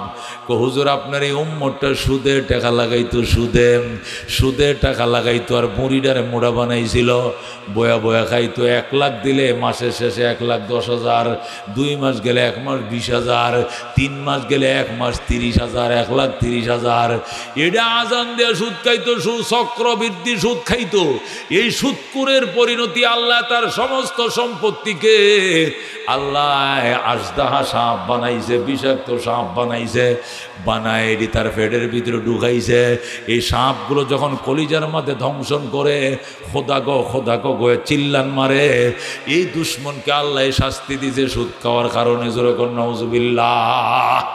আল্লাহ নবী বলে, আরো সামনে গেলাম, যায় দেখি একটা মানুষের গালে কোনো গোশত নাই, মাংস নাই, শুধু হাড্ডিগুলো আছে। নবী কয়, উম্মত রে কি অপরাধ করছিল? কম উম্মতে কথা কয় নাম। জিব্রাইল রে, ও ফেরেশতা, এ জাহান্নামের দারোগারা বল, এই অপরাধ কি করছিল? এর গালের গোশত নাই কেন, শুধু হাড্ডিটি দেখা যায়। ফেরেশতা ডাক দেখো নবী গো, এটা ছিল গীবতকারী, মানুষের বদনাম করত, মানুষের গীবত করত, সমাজে শুধু নিজেরই ভালো মনে করত, আর কাউকে সে ভালো মনে করতো না। আলেম উলামা সহ সমস্ত মানুষের বদনাম সে করত। এই গীবতকারীর পরিণতিতে আমার আল্লাহ গীবতকারীর গালের গোশতগুলোকে ধ্বংস করে দিয়েছে, তার গালে কোনো গোশত নাই। বলেন আল্লাহু আকবার। এইভাবে হাজার হাজার অপরাধীদেরকে নবী দেখলেন, কানলেন, এবং এদের অপরাধ মাফ করে দেওয়ার জন্য সুপারিশ করে আসলেন। আল্লাহ বললেন, হিসাব যেদিন শুরু হবে, এটা আমি অডিট করে রাখলাম, লেখা রাখলাম, যেদিন হিসাব শুরু হবে ওই দিন আপনার সুপারিশ কাজে লাগানো হবে। আল্লাহ নবী জান্নাত দেখলেন, যায় দেখলেন সুন্দর বিল্ডিং, ভিতর থেকে বাহির দেখা যায়, বাহির থেকে ভিতর দেখা যায়, এমন আধুনিক গ্লাস দিয়ে কাঁচ দিয়ে খোদা বিল্ডিং বানাইছে। নবী ডাক দিয়ে কই, এটা কার জন্য বানাইছে রে ফেরেশতা? এটা আমার কোন উম্মতের জন্য বানাইছে? ফেরেশতা কয়, ওই উম্মত, এই যে উম্মত আইতেছে দেখেন, সামরা স্যান্ডেল পইরাম ছোট্ট ছোট্ট শব্দ করে লোকটা হাইটা যাইতেছে। ফেরেশতা কয়, আপনার এই উম্মতটার জন্য জান্নাতটা বানাইছে। নবী কয়, আমি তো এর চিনি না। উনি আপনার মুয়াজ্জিন হযরত বেলাল। আল্লাহু আকবার। উনি আপনার কলিজার টুকরা মুয়াজ্জিন বেলাল, আপনার মসজিদের বেলাল। উনি বেলাল হাসানি কয়, এত সুন্দর কেমনে? বেলাল তো কালা। এটা দুনিয়াতে না কালা, বেলাল জান্নাতে হুরের চেয়েও বড় সুন্দর। বলুন আল্লাহু আকবার। দোস্ত, আল্লাহ নবী জান্নাত দেখলেন, জাহান্নাম দেখলেন, অনেক দৃশ্য চিত্র তিনি দেখলেন, মায়া কান্নাকাটিও করলেন। আল্লাহকে বলেন, আল্লাহ গন, আমি চলে যাব, সময় শেষ। আল্লাহকে আরো কিছুদিন বেড়ান। কয় না, জামুগা জামুগা, আমার উম্মত কান্তাছে। আল্লাহু আকবার। ঠিক আছে, যান যান। নবী কয়, জামু যে খালি হাতে তো যামু না, আমার উম্মত কইব আমগুল লাগে কি আনছেন, এই জন্য আমার উম্মতরেও হাদিয়া দিয়ে দেন। বলেন আল্লাহু আকবার। মেরাজ কিভাবে এটা শুনলাম, এখন মেরাজ থেকে কি পেলাম এটা নিয়ে আলোচনা শুরু হচ্ছে।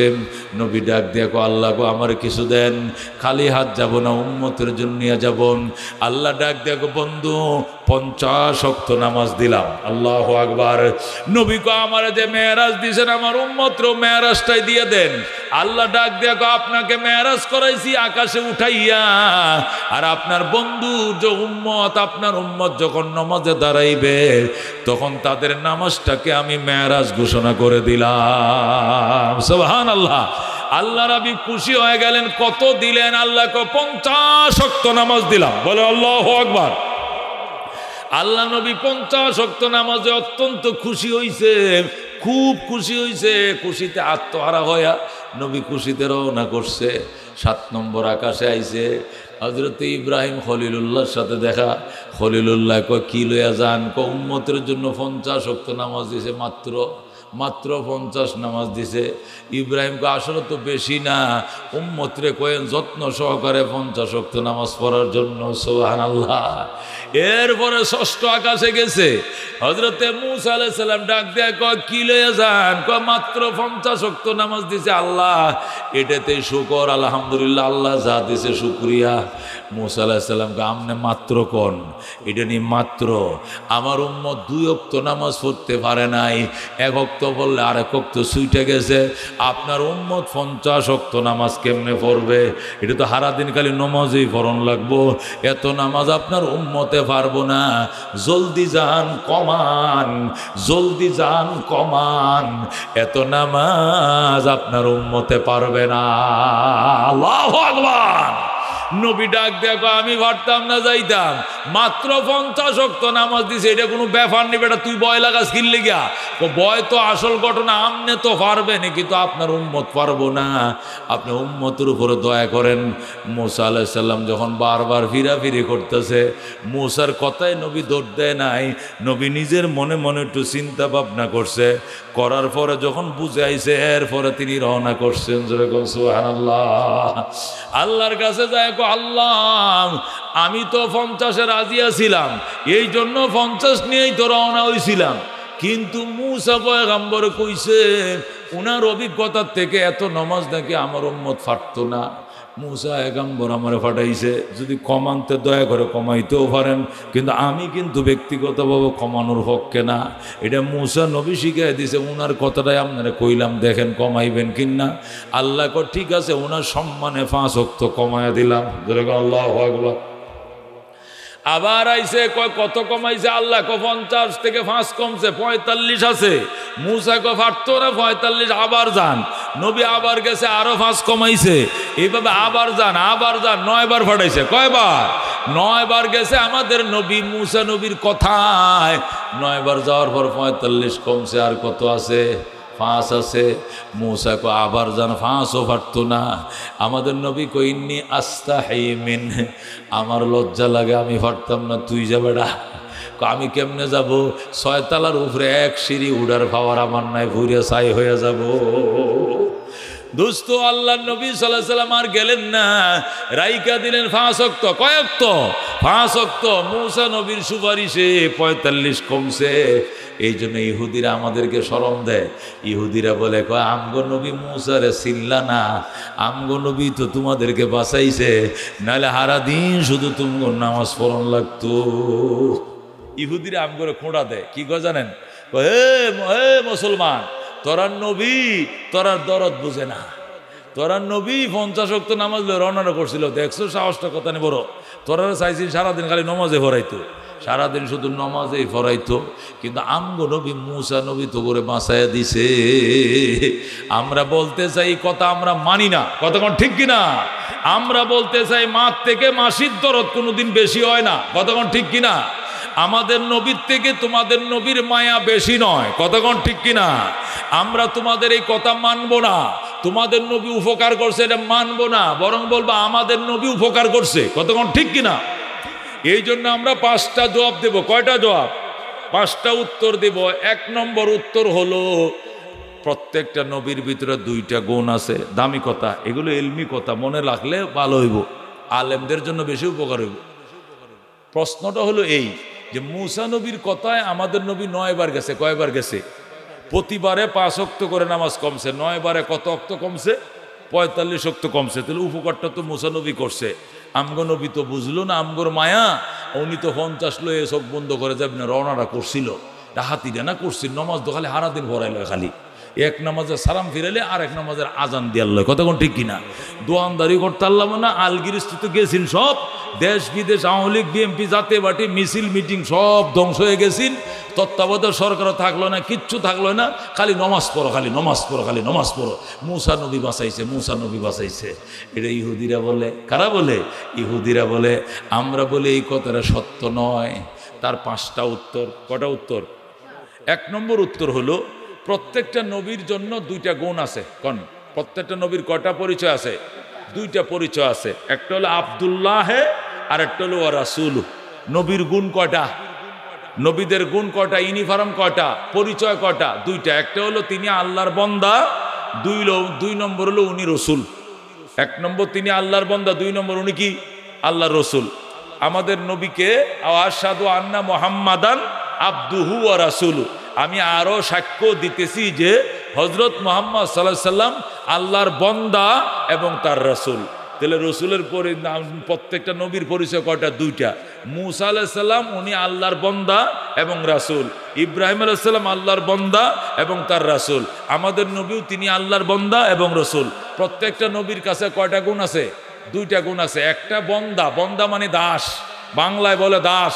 একটা হলো দাসত্বের গুণ আর একটা হলো রেসালতের গুণ। প্রত্যেকটা নবীর মধ্যে কয়টা গুণ আছে? দুইটা গুণ, একটা দাসত্বের গুণ আর একটা রেসালতের গুণ। আমাদের নবী যখন মেরাজে গিয়েছিলেন তখন আমার খেয়াল করে শুনুন, না মনে থাকবে না। আমাদের নবী যখন মেরাজে গিয়েছিলেন তখন দাসত্বের গুণটা প্রবল ছিল। প্রবল বুঝেন, এই গুণটার প্রভাবটা বেশি ছিল, মানে দাসত্বের গুণ নিয়ে গেছে। আর দাসের সামনে যখন আল্লাহ 50 ওয়াক্ত নামাজ দিছে তখন এটা কোনো একটা ব্যাপার হইল, এটা কোনো ব্যাপার হইল আমি পারবাম, কতক্ষণ ঠিক কিনা? এই ওয়াজ শূন্য যখন দিল তৈরি হয়, দিল তৈরি হওয়ার পরে যদি কই যে 50,000 টাকা দিবেন, 5 জন নামলে 5 জনে লেখা এলায়, কতক্ষণ ঠিক কিনা? পরে যখন 1 মাস পরে টেহাডি আনতে যায়, হেবেলা তো হুজুরের কথার স্পিডে কইয়া লাইছি, কিন্তু আসলে তো 50,000 টাকা দেওয়ার ক্ষমতায় আমার নাই। আমার বিডাটা ছাড়া এক কাটা জমিনও নাই, কোনো একটা চাকরি বাকরির দোহানও নাই। এটা ইমানে জুড়ে হুজুরের বয়ান শুনিয়া মনে হয় যেন বেহেশতেরা দেখতেছি চোখকে। পরে খালি 50,000 টাকা যদি আমার বউটা কইতো এটাও দেড়লাম হয়, যদি আমার জামা কাপড়টি খুললে দেড়লাম হয়, যদি বাড়িটা লেখকে দিতে বাড়ি শুদ্ধা লেখকে দেড়লাম হয়, কারণ মনের গতির এবেলা ঠিক আছেন না, এই জন্য কইয়া লাইছে স্পিডে, কথা কোন ঠিক কিনা? মানুষ যে পরিবেশে বাস করে ওই পরিবেশে একটা তাসির হয়। আল্লাহ নবীকে আমি যখন আল্লাহর দেশে গেছি, আল্লাহ তার বাড়িতে আমাকে নিছেন, দাসত্বের গুণটা ছিল প্রবল। তখন 50 ওয়াক্ত দিছে, আমার কাছে এটা কম মনে হয়েছে। এটা নমাজ হইল 500, 600, 1000, 2000 রাখাত দিত, তেলে হইল মাত্র 50। এটা আইসে কালায় নবী রওনা করছে। কিন্তু মূসা আলাইহিস সালামের কাছে আসার পরে যখন মূসা নবী বলছে, শুনেন আমার উম্মতের উপরে মাত্র 2 ওয়াক্ত নামাজ ছিল বনি ইসরায়েলের উপরে, এইটি ঠিক মতো এটি পড়ে নাই, 1 ওয়াক্ত বললে আর 1 ওয়াক্ত ছেড়ে দিছে, মানে আমনের উম্মত 50 পারতো না। এটা আমার অভিজ্ঞতার আলোকে আপনাকে বলছি, আপনি মনে হয় একটু এই ব্যাপারে একটু আফিলের দরখাস্ত করলে ভালো হবে, আশা করি আল্লাহ কমাবেন। এই কথা শোনার সাথে সাথেই দাসত্বের গুণটার চাকাটা নিচে এসে গেছে, রেসালতের গুণটা উপরে উঠে গেছে। উনি যে আল্লাহর রসুল, তিনি যে উম্মতের জন্য দরদি, এই কথাটা মনে হয়ে গেছে। তখন কইছে আসলে তো এটা আমি না পারবাম, আমার উম্মতের লাগে তো কষ্ট হয়ে যাইব, তাজ্ঞা দেহি একটু কমানো যায়। তবে আমার পক্ষ থেকে কমাইতাম না, মূসার নামটা কইয়াম, কারণ এটা একটা কারণ আছে, বিদায় বেলা এটা কামে দিব, জোরে কোন সুবহানাল্লাহ। এরপরে যাইয়া মূসা নবী কো আল্লাহ আমি আইছি, তাই শুন কিল্লি গাইছুন, আমি তো আইতে আসলাম না, মূসা নবী আমার ফাটাইছুন, উনার কথায় আমি এসেছি, দয়া করে উনি বলছেন আমার উম্মত নাকি এত নামাজ পারবে না, এই জন্য কমাইলে কমাইতেও পারেন। এখানে মূসার রেফারেন্সটা রসুল ব্যবহার করছেন, নিজের রেফারেন্স ব্যবহার করেন নাই। মূসা আলাইহিস সালামের নাম কথাটা বলার পরে ওনার দাসত্বর গুণ থেকে যখন রেসালতের গুণটা প্রাধান্য পাইছে, তখন মনে হয়েছে ও হরি ঠিকই তো, আমার উম্মতের জন্য তো কষ্ট হয়ে যাব। এইটাই শুধু মূসা শুধু মনে করাই দিছে, মূসা এখানে কোনো উপকার আর মাতবরি করে নাই। আর মূসা মনে করাই দিলে নবী দৌড় দেয় নাই, নবী এটা শুনছে, শুনিয়া বুঝছে, আল্লাহর সাথে কথা কইছে, আল্লাহ আইলে কাম হইবনি, না আইলে হুদায় তো 2টা তালা সিঁড়ি ডিবাই উপরে আর উঠতাম না, যদি কাম হয় তাহলে আমি আবার আয়াম, কাম না হইলে আইতাম না। তখন আল্লাহ যখন বলছে আসেন, ইশারা দিছে, তখন নবী গেছে, মূসার কথায় নবী যায় না, কথা ঠিক কিনা? এটা হলো 1 নম্বর কথা। 2 নম্বর উত্তর হলো এই যে মূসা আলাইহিস সালামের কথায় আমার নবী গেছে, এই কথা ঠিক না। মূসার মায়া বেশি আমাদের উপরে, আমাদের নবীর মায়া নাই, এই কথা সম্পূর্ণ মিথ্যা। আমাদের নবীর মতো মায়াবী কোনো নবী নাই, কথা কোন ঠিক কিনা? কথা ঠিক কিনা? তাহলে আমাদের নবী কইল না কি জন্য যে আমার উম্মত এত নামাজ পারতো না? এটা মূসা শিখায় দেওয়া লাগছে কি লেগে? এটার কারণ হইল বিদায় বেলায় যেন একটা প্লাস পয়েন্ট হয়। বিদায় বেলায় যখন আল্লাহ বলছে যান 5 ওয়াক্ত নামাজ পড়বে আপনার উম্মতরা, আমি 5 ওয়াক্ত নামাজের সওয়াব দিব, তখন আমার নবী বলছে 5 ওয়াক্ত নামাজের সওয়াব দিতেন কি লেগিয়া? সওয়াব তো 50 ওয়াক্তরই দিতেই বুঝলে কোন সুবহানাল্লাহ। তখন আল্লাহ কয় 50 ওয়াক্ত সওয়াব কি লেগিয়া? আপনারা একটু পরে খালি কমাইছেন, ডিউটিও কমছে, সওয়াবও কমছে, জোরে কোন সুবহানাল্লাহ। তখন নবী কয় কি আমি কি কমানোর কথা কইছিলাম? এটা তো মূসা নবী নাহি গায়ে দিছে, আমি তো কমানোর হককে আসলাম না, আমি তো নমাজ কমানোর পক্ষে আমি আসলাম না। মুসা পেগম্বর শিখিয়ে দিছে যান নমাজ কমান, এই জন্য উনার রেফারেন্স কইছি আপনি কমাইছেন। আমি কি ব্যক্তিগতভাবে কমানোর পক্ষে আসলাম না? যেহেতু আমি কমানোর পক্ষে আসলাম না, ডিউটি 5 ওয়াক্ত করলেও সব হেই 50 ঠিক থাকতে হবে, না তো আমি যাইতাম না। জোরে কোন আল্লাহু আকবার। রাহমাতুল্লিল আলামিন সাল্লাল্লাহু আলাইহি সাল্লাম উম্মত শুনো, আল্লাহর নবী জানতো আমার উম্মত 50 পারতো না, কথা কোন ঠিক কিনা? আমার নবীও জানতো আমার উম্মত কি পারবে না, 5 ওয়াক্ত নামাজ পারবে না। তারপরেও আমার নবী নিজের পক্ষ থেকে বলে নাই কেন? আমার নবী যদি নিজে বলতো তাহলে ডিউটির সাথে সওয়াবও কমে যেত। কোন ডিউটির সাথে কি কমে যেত? সওয়াবও কমে যেত। এই জন্য আমার নবী কি করছেন? আমার নবী নিজের পক্ষ থেকে না বলে মুসা আলাইহিস সালামের রেফারেন্সটা ইউজ করছেন, যাতে ডিউটি কমলেও সওয়াব না কমে। জোরে কোন সুবহানাল্লাহ। এটা হলো 2 নম্বর জবাব। 3 নম্বর জবাব হলো রাহমাতুল্লিল আলামিন সাল্লাল্লাহু আলাইহি ওয়াসাল্লাম ওনাকে মুসা নবী কেমনে সবক দিবে? মুসা নবী হলো জুনিয়র, আমার নবী সিনিয়র, কথা ঠিক কিনা? উনি সিনিয়রের সিনিয়র, আফার ক্লাস। আমার নবীরে মুসা নবী কোনোদিন কমান করতে পারে না। আসল কথা হলো আল্লাহ তার নবীরে বিদায় দিতে মন চাইতেছে না, আল্লাহ তার বন্ধুরে বিদায় দিয়ে ফেট ফুটতেছে। নবী যাইতে চায়, খোদা দিতে চায় না। আল্লাহ রশি সিরিয়া যাইব গা নবী, এরপরে আল্লাহ রাখতে চাই টাইনা, এরপরে রাখতে পারে না। এই জন্য আল্লাহ 50 ওয়াক্ত নামাজ দিছে, দিয়া মুসা নবীর আল্লাহ নিজেই রাস্তার মাঝে দাঁড় করায় রাখছে। আল্লাহ কয় মুসা আমার বন্ধুরে তো বারবার হাত দাসে, আর কয়টা দিন বেড়াইতো, এটা তো থাকতোই না, খালি উম্মতের জন্য যাইতো গাছায় উরুম বুরুম করতেছে। এটা কাজ কর, বেশি করে নামাজ দিছি, 50 ওয়াক্ত নামাজ দি, তুই খালি মতো কারে থাকবি 6 তালাত 6 নম্বর আকাশে, আর বলবে যে আপনার উম্মত এত নামাজ পারতো না। খালি কতটা মনে করাইলে দেখবে উম্মতের জন্য দৌড় মারবো, আইবো তো উম্মতের নামাজ কমাইতো, আর আমি আমার বন্ধুরে প্রাণ ভরে আবার দেখবো। জোরে কর সুবহানাল্লাহ। আমি আমার বন্ধুরে দেখা হইলো উদ্দেশ্য, নামাজ উদ্দেশ্য না। এই জন্য আল্লাহ তাআলা তার বন্ধুর 45 ওয়াক্ত নামাজ একবারও কমাইতার লয়, একবারে না কমাইয়া 9 বারে 5 নং 45 কমাইছে। কতক্ষণ ঠিক কিনা? মাশুক খুদা হ্যায় আশিক মোহাম্মদ, জামালে খুদা হ্যায় কমালে মোহাম্মদ, हमारा मोहम्मद सबसे बेहतर, नहीं कोई पैगंबर उनकी बराबर। মারহাবা। ও দোস্ত, আল্লাহ নবী সাল্লাল্লাহু আলাইহি সাল্লাম 5 ওয়াক্ত নামাজ নিয়ে ফিরলেন। আব্দুল কাদের জিলানী রহমতুল্লাহ আলাইহি গুনিয়াতুত তালিবিনে লেখেন, নবীর একদিন স্বপ্ন যুগে পাইলাম। স্বপ্ন যুগে নবীরে জিজ্ঞাসা করলাম, নবী গো, মুসা নবীর কথা আপনি গেছেন 9 বার, 45 কমছে, আরো তো যাইতে কইছিল, গেলেন নাকি? লেগে গেলে তো আরো 2 ওয়াক্ত কমতো। নবী ডাক দেয়া কয়, ও আব্দুল কাদের শোন, আমি গেলে হয়তো আর 1 ওয়াক্ত হইলো কমতো, কিন্তু আমি যাই নাই, কমাই নাই। কারণ হইলো আমার উম্মতের জন্য পরকালের গাটি 5টা। কয়টা? আমার উম্মতের জন্য পরকালের গাটি 5টা। নামাজও রাইখা দিয়েছি 5টা। 5 ওয়াক্ত নামাজ আমার উম্মত পড়বে, পরকালের 5টা গাটি। কবরে আযাব মাপ, ডাইন হাতে আমলনামা, ফুলসিরাতের বিরিজ বিদ্যুতের গতিতে নিয়ে বিনা হিসাবে জান্নাতে ঢুকবে। সুবহানাল্লাহ। আমার উম্মতের জন্য পরকালের গাটি 5টা। এই জন্য নামাজ রাইখা দিয়েছে 5 ওয়াক্ত।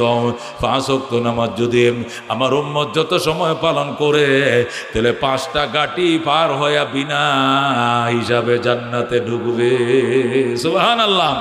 আব্দুল কাদের জিলানী রহমতুল্লাহ আলাইহি বলেন, আরেকটা দলিল হলো মুসা আলাইহিস সালাম পৃথিবীতে আইসা পড়ছেন এশার নামাজ, ঈসা আলাইহিস সালাম পড়ছেন মাগরিবের নামাজ, ইউনূস আলাইহিস সালাম পড়ছেন আসরের নামাজ, ইব্রাহিম আলাইহিস সালাম পড়ছেন যোহরের নামাজ, আর আদম আলাইহিস সালাম পড়ছেন ফজরের নামাজ। 5 ওয়াক্ত নামাজ 5 নবী আলাদা আলাদা পড়ছেন। কেউ পড়ছেন ফজর, আদম পড়ছেন ফজর, ইব্রাহিম পড়ছেন যোহর, মুসা ইউনূস পড়ছেন আসর, মুসা পড়ছেন এশা, ঈসা পড়ছেন মাগরিব। আল্লাহ নবী ডাক দেয়া গো আব্দুল কাদের, 5 নবী 5 ওয়াক্ত নামাজ ভিন্ন ভিন্ন ভাবে পড়ছে, আমি ওই 5 ওয়াক্তকে একত্রিত কইরা আমার উম্মতের জন্য সিস্টেম করে ফরজের ব্যবস্থা করছি। আমার উম্মত যদি 5 ওয়াক্ত নামাজ পড়ে তাহলে 5 নবী এবং নবীর উম্মতের সকল নামাজের সওয়াব আমার প্রত্যেকটা উম্মতে লাভ করবে। সুবহানাল্লাহ।